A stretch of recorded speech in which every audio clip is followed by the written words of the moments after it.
Hello everyone. Today we have come up with a new topic of the subject theory of machines, which is very important and which is asked regularly in different competitive exams as well as in different semester exams. The topic is friction clutches. So today we will discuss friction clutches. Hello friends, welcome to our YouTube channel Learning the Basics. I am Ashish Pandey and today we are going to discuss friction clutches. So first of all, what is a clutch? So clutch is a machine member which is used to connect a driving shaft to a driven shaft so that the driven shaft may be started or stopped at will without stopping the driving shaft. So first of all, let us understand what is this driving shaft and what is this driven shaft.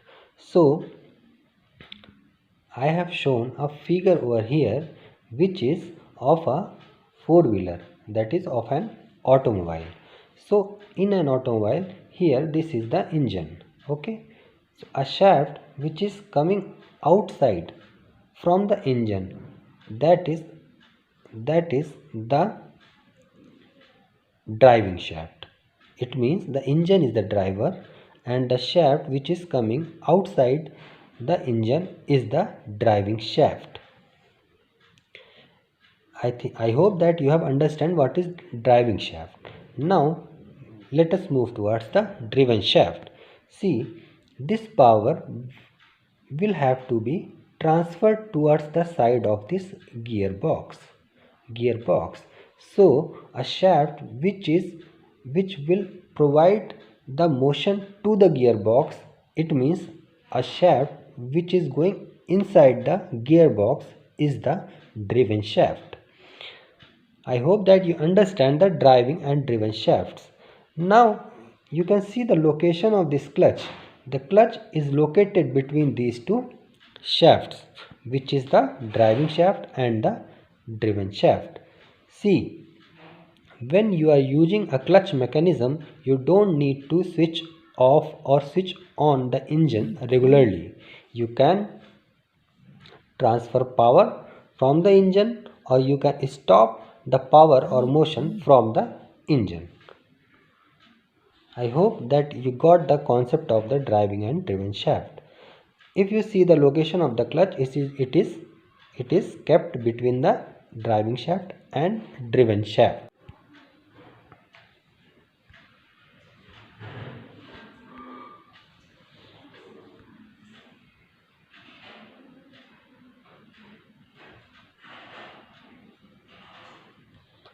Now we come to the point that how this clutch operates.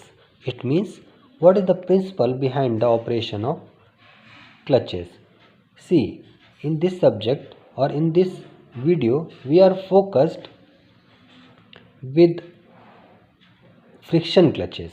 It means the agent which will be used to in the working which will be used in working of the clutches is friction.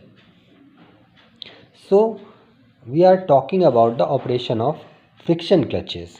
So through the figure I have tried to make you understand that how friction plays an important role in the operation of clutches.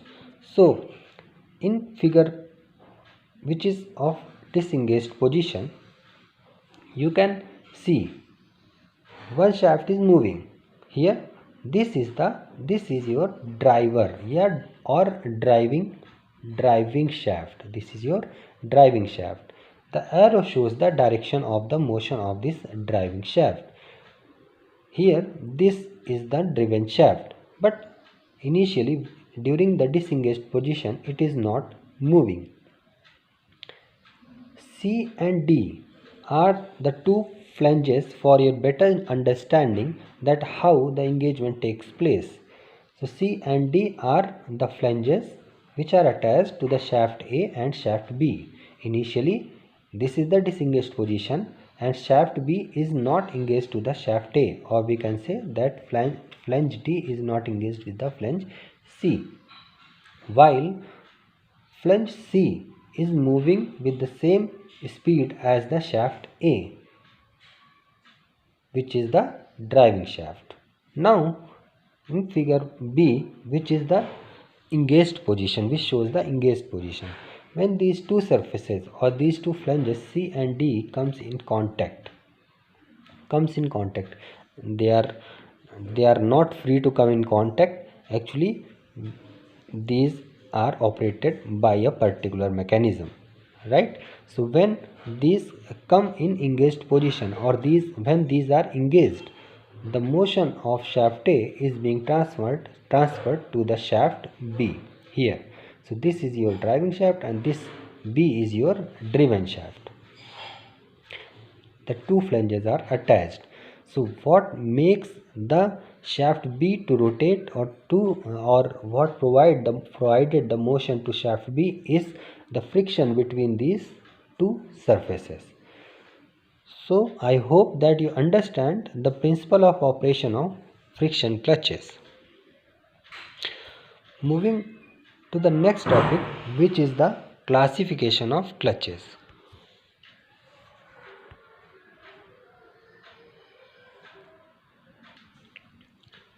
Now we move forward to the classification of clutches. There are many clutches, different types of clutches are written over here, but we are mainly focused on friction clutches. And in friction clutches too, we are mainly focused on single plate clutch and centrifugal clutch in this subject, or in theory of machine. So we will discuss friction clutches. So first of all, what is a single plate clutch? Through this figure, I am going to try to tell you that how a single plate clutch works. See, in this figure, see, this is the driving plate over here. Here it is written, this is driving plate, this one is the driving plate. So how this is the driving plate? Actually the hatched part here, this is the flywheel. This is the flywheel, and we know that flywheel is attached to the crankshaft or the output shaft of the engine. So this driving plate is directly attached to this flywheel, right? Between this driving plate and this flywheel there is also a plate is there, that is known as driven plate. Here this is the driven plate. In the figure, if you see in the figure, see, look at this plate. This plate is here, this is a small thin plate is looking over here. This is your driven plate. This is also known as your clutch plate. Okay, this driving plate is also known as the pressure plate. So when the plates are engaged, see, this flywheel and this pressure plate or this driving plate is one entity, right? This flywheel and this pressure plate is one entity. One entity means the driving plate or pressure plate is moving with the flywheel, and at the same time the clutch is pressed with one side on flywheel and with other side on pressure plate. It means the clutch is in contact with the pressure plate on one side, that is on right side, and on left side it is attached with the flywheel. So at the time of engagement these all three are moving. Now when you disengage the system, what you do, you apply a force over here at this point. In this way, look at this is another thing, one more thing. This is the diaphragm spring. here this is the diaphragm spring which is straight. When you pushed over here, when you applied a pressure over here, where you are applying pressure, let me show you. Here at this place you are applying force over here.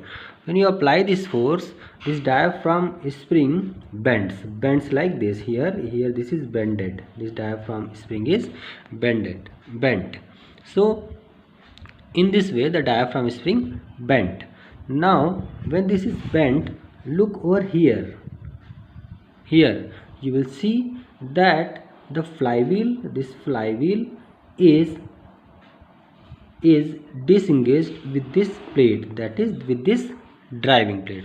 Look over here, you will see that this has been disengaged. Here also this has been disengaged at this point. Here at this point you can see that this is disengaged. So in this way, now flywheel is other entity and driving plate is other entity, and since the clutch plate was in the mid of these two, so clutch plate has also been free from these two parts. So the disengagement of the vehicle, so the disengagement part has been done. So in this way single plate clutch works. I hope that you understand the concept of the working of single plate clutch. See, I am not going in details about the construction of this single plate clutch. You can find it from any book or you can find it from any other YouTube channel. What is the main concern for me is to tell you that how much torque is developed by this single plate clutch. So in the next slide we are going to discuss about the torque transmitted by the clutch. For that purpose we have used a very simple photo here, very simple figure here. Look at this figure. So in this figure, this is the middle one is a clutch plate, and the two plates you are looking over here on left and right side, these two are not any type of plates. Actually on the it has been shown that both sides of this clutch plate are having some rough surface on top and bottom. Actually this plate is what? A circular plate. It is a circular plate. This is the front view of this clutch plate. So on this clutch plate, see, in the middle there is no metal. It means this portion is hollow. So from R2 radius, from center to R2 radius, and from R2 to R1, from R2 to this end, it means from R2 to the outer circumference there is metal, and on this metallic surface, throughout this metallic surface, the friction, the rough surface has been provided on the front side and also on the back side of this plate, which you can not see over here. So on the front side and also on the back side of the clutch plate there is rough surface which will provide the grip properly, one side with the driving plate and one side with the flywheel, as I told you previously. Okay, so now let us move towards the working or the torque transmitted by the clutch. So how we will calculate the torque transmitted? So now let us see what notations has been used in this derivation. So the capital T is the torque transmitted by the clutch. Small p is the intensity of axial pressure with which the contact surfaces are held together.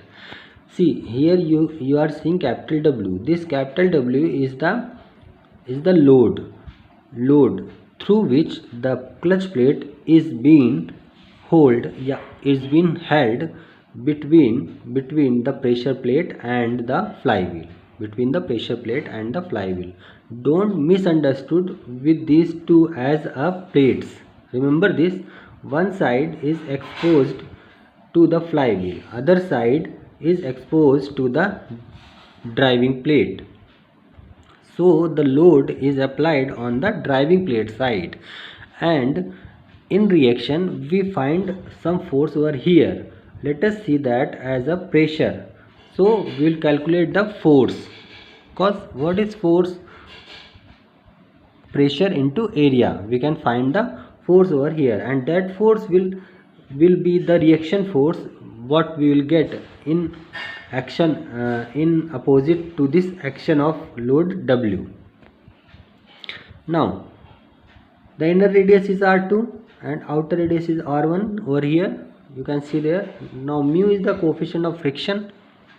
So consider an elementary ring which has been shown over here as a shaded ring of thickness small d r at a distance r, small r, from the center of this circle. Now what will be the area of this elementary ring? So it will be 2 pi r dr. Sometimes students are not well aware about it, that how this 2 pi r dr comes.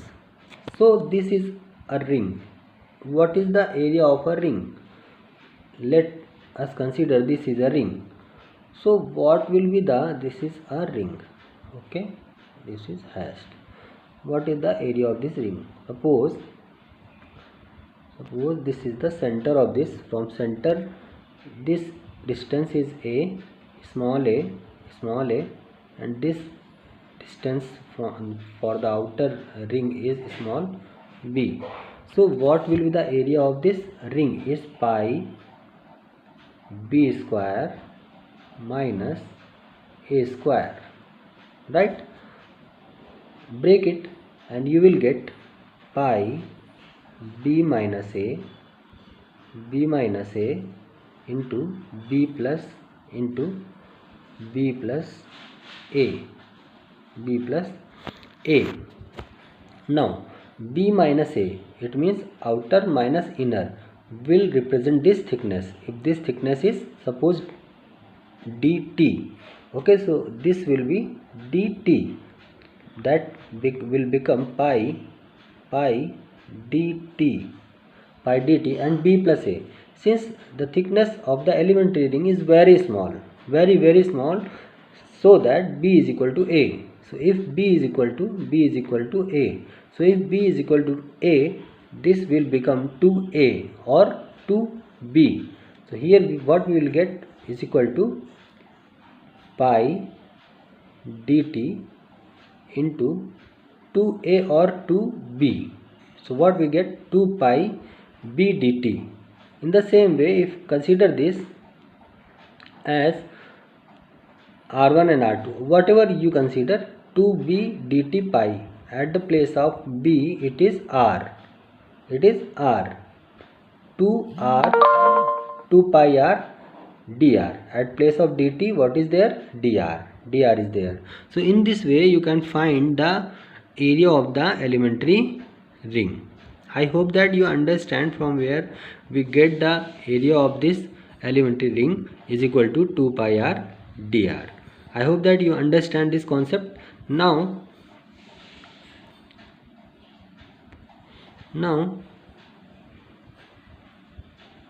move next. Let us find now what will be the axial force on this elementary ring. Whatever force we are calculating initially is on this elementary ring. So the force on this elementary ring, that is delta W. It means partial part of the total load will act on this elementary ring. Since on the complete ring the total load is W, it means a very partial load will act on this elementary ring. Let us consider the load will be delta W on that elementary part of ring. So we know that force is equal to pressure into area. Now Since pressure acting on this surface is P, now you will say that, sir, the pressure is acting on throughout the surface. Then why you are considering the equal amount of pressure P on this elementary ring? So the answer is that the pressure has been considered uniform, right? The pressure has been considered uniform on this surface. So whatever the total area is feeling the pressure, the same pressure will be applied on the elementary ring. So the pressure will itself be small p into area will be 2 pi r into dr. So the axial force will be delta W is equal to P into 2 pi r dr. So frictional force, if you talk about the frictional force, so what will be the frictional force? So how can you imagine about that frictional force? See, this is the surface. Frictional force will be will act tangentially to this surface. Throughout the surface, the frictional force will act tangentially, right? So these all forces will be frictional force Fr, and frictional force Fr is equal to mu into reaction. So here the reaction will be of the pressure force, that is P into 2 pi r dr. 2 pi r dr. So you have got over here, look here, yeah, this one, Fi is equal to mu into delta W is equal to mu into P into 2 pi r dr. P into 2 pi r dr is the reaction force. So frictional force is equal to mu into normal reaction, you know that. So in this way we get here frictional force. Now if we talk about the frictional torque, so torque is equal to frictional force into small r, that is perpendicular distance from the center. So perpendicular distance of this elementary ring from the center is what? Small r over here. So this will be the elementary torque acting on the elementary ring, right? So total torque, how we will get the total torque? That will be attained by integrating this frictional force from R2 to R1, or throughout from the limits of this plate. So before applying the limits, we will go for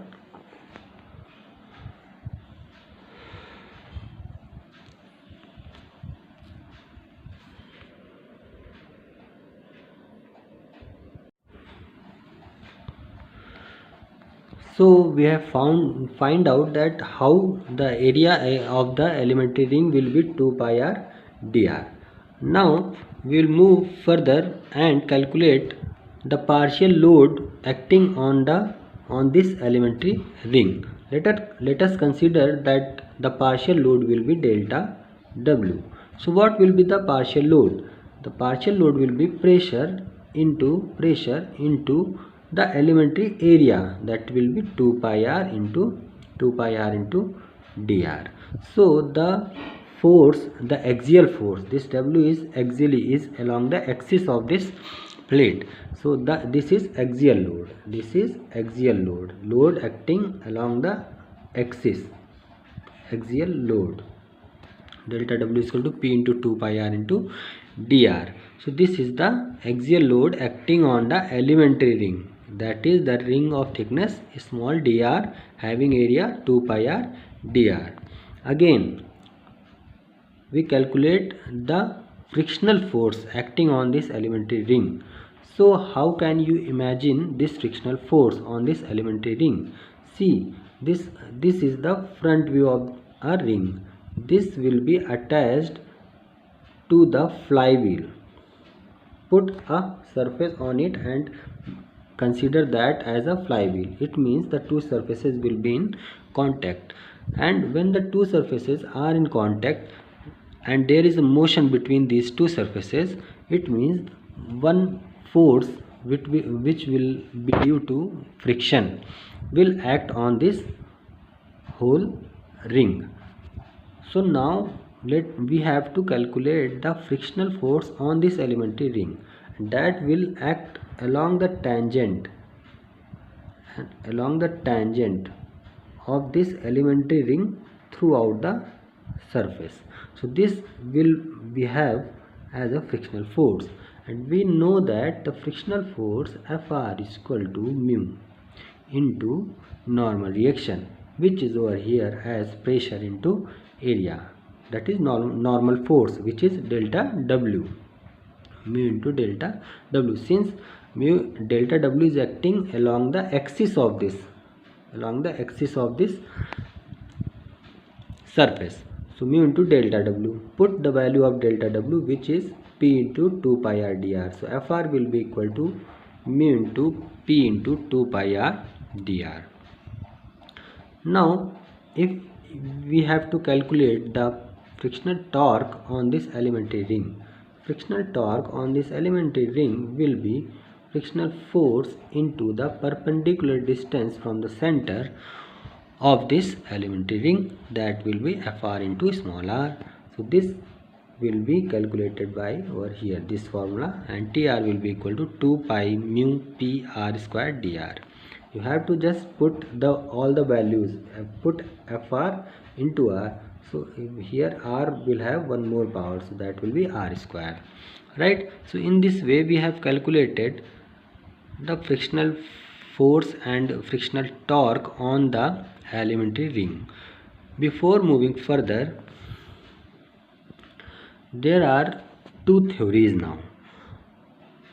In case of clutches or in case of bearings, whenever we calculate torque transmitted or force transmitted, we always have to know about two theories, that are uniform pressure theory and uniform wear theory.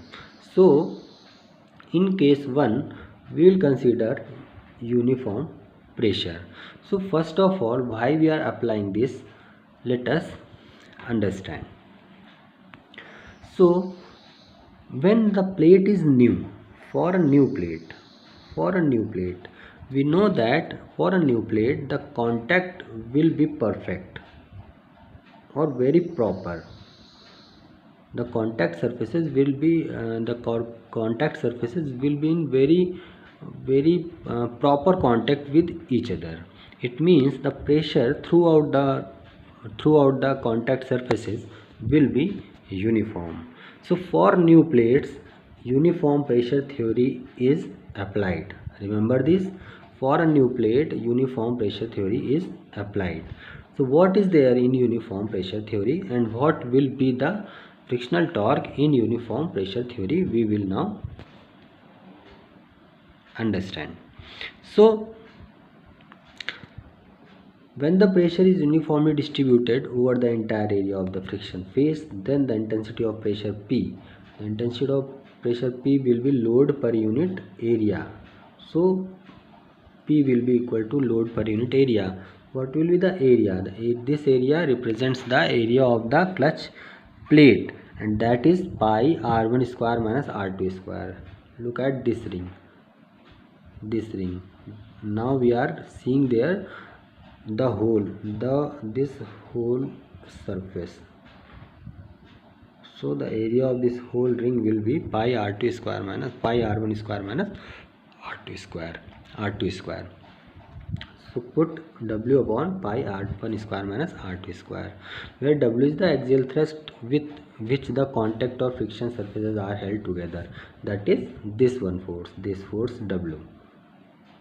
So this will be the pressure.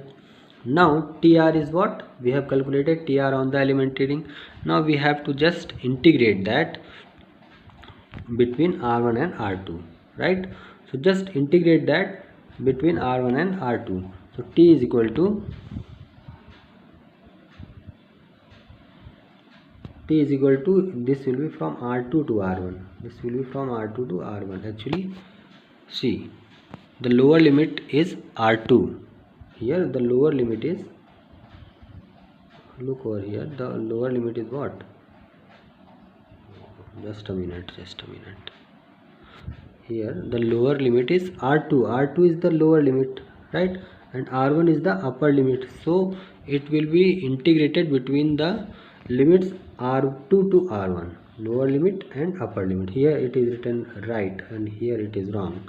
So TR was the 2 pi mu p r square dr here, 2 pi mu p r square dr here, 2 pi mu p r square dr. This was the frictional torque on the elementary ring. So on the complete ring, just integrate this from R2 to R1. So from R2 to R1 this has been integrated, and you get the total torque on the clutch plate is equal to 2 pi mu p. C. Pi is a constant, mu coefficient of friction between two surfaces whose material has been fixed, so that will also be a constant. P, since we have assumed uniform pressure, so this P will also be a constant. Now this R is changing from R2 to R1, so R is only changing, so the integration will be of R square dr.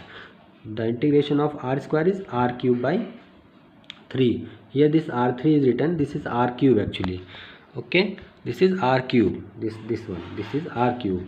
So R cube divided by 3 will be the integration, and apply the limits R2 to R1, and this will be the final torque on the clutch plate. So putting this torque here, now putting this value of P, putting the value of P over here, this P is to be replaced, since we know that how much load has been applied or how much load is there. So just replace this small p by W. So for that purpose, look here P is equal to W upon pi R1 square minus R2 square. Just put this value of P over here and you will get the torque in this way. So finally the torque is 2 by 3 mu W R1 cube minus R2 cube divided by R1 square minus R2 square. And now this total has been replaced by capital R. So what is capital R? Capital R is mean radius of friction surface, and that is equal to 2 by 3 R1 cube minus R2 cube divided by R1 square minus R2 square. This is the mean radius of friction surface in case of uniform pressure theory. So in this way we have calculated the torque acting on the torque transmitted by the single plate clutch using uniform pressure theory. Remember that uniform pressure theory is being applied when the plate is new.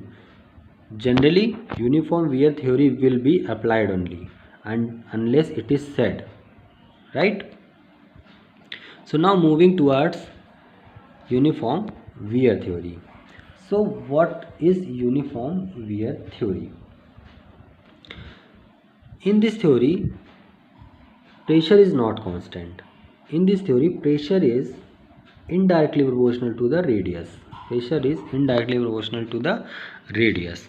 It means at lower radius of the surface, at R2, this was the R2 and this was the R1. At R2, pressure will be maximum. Since R2 is less, that at that place pressure will be maximum, and at R1 pressure will be minimum. So how this come? How we can say that pressure is less at outer radius and pressure is more at inner radius? So let me tell you, we know that the linear velocity v is equal to r into the angular velocity. So when a circular body is in rotating motion, the angular velocity of all the particles of this plate will be equal. Means this omega will be same of throughout the surface of this body of, or we can say that all the particles will feel same angular velocity while this body is in rotation, right? So, and if we talk about this linear velocity, so see, v is equal to r into omega. v1, let us consider at any radius r1, the linear velocity v1 is equal to r1 omega. Say this r1 is near the or far from the surface at the outer radius, this r1. So the value of r1 is higher. Since omega is constant, take v2 is equal to r2 into omega and make this r2 as the lowest distance. Let us see, this is r2. So r2 is less, omega is constant. It means the value of v1 will be greater than v2. I hope that you understand what I want to say, that the linear velocities are proportional to the radius. Radius is higher, linear velocity will be higher. It means the outer surface of this circular object, will feel higher linear velocity. It means the rubbing action at the outer surface will be higher. The rubbing action will be higher. It means if the rubbing action is higher, it means wear will be more at the outer periphery. Wear will be higher at the outer periphery. And if wear is higher means the two surfaces are in less contact, are not in the same contact as when the plates were new. It means after some wear, pressure decreases. It means at the outer surface, means at the R1, at the outer periphery, at the outer circumference, pressure will be less. So at outer surface pressure is less, at inner surface pressure will be more. In this way we can say that PR is equal to constant. So in uniform wear theory, PR is equal to constant has been taken. From here P is equal to C upon R. Again as previously discussed, delta W is equal to 2 pi r dr into P. Put the value of P from here, that will be C upon R into 2 pi C upon R into 2 pi dr. Here C is wrongly written. Okay, 2 pi r dr, C upon R into 2 pi r dr. Here R will be there. So 2 pi C dr will be the final expression. Put C here, put P is equal to C upon R. P is equal to C upon R. This P will be cancelled out. R will be cancelled out. 2 pi C into dr will be the value. Are you getting? If you are not getting, again let me tell you del W is equal to P into 2 pi r dr. Putting P is equal to C upon R into 2 pi r dr. Now see, this r and this r will cancel out. What will remain? 2 pi C into dr. 2 pi C into dr. Here some hodgepodge is there. 2 pi C into dr is delta W. Now total force, what will be the total force acting on the friction surface? Since this delta W is what? Force on the elementary ring. So total force on the elementary ring we are going to calculate, and that will be the integration of this delta W. From lower limit R2 to upper limit R1. Okay. So just integrate this value. See, 2 pi is a constant, C is a constant. So only what will remain? dr. Here R2 to R1, and here all the constant will come outside. So 2 pi C will come outside, 2 pi C will come outside. So what is the integration of dr? That will be R. So R and the limits will be R2 to R1. So in this way W is equal to 2 pi C, R1 minus R2 here. Now C is equal to calculating the value of C, this has been done. Now C is equal to W upon 2 pi R1 minus R2. Now again, from the expression of the frictional torque of that elementary ring, we get Tr is equal to 2 pi mu Pr square dr. Putting the value of P as C upon R, we will get frictional torque on the elementary ring is equal to 2 pi mu C R dr. Now put the value of C from here. Put the value of C from here, right? Putting the value of C, we will get T is equal to, putting the value of C here and integrating between the limits R2 to R1, we will get final expression as this one, 2 pi mu C R1 square minus R2 square divided by 2. Now put the value of C as W upon 2 pi R1 minus R2. Putting the value of this one here we have put the value of C, and finally this R1 minus R2 will be broken into R1 square minus R2 square will be broken into R1 minus R2 into R1 plus R2 divided by 2 pi R1 minus R2 is there. So R1 minus R2 and this R1 minus R2 will be cancelled out. So here will be R1 plus R2. This 2 is here, or let me show you from here. It is written C.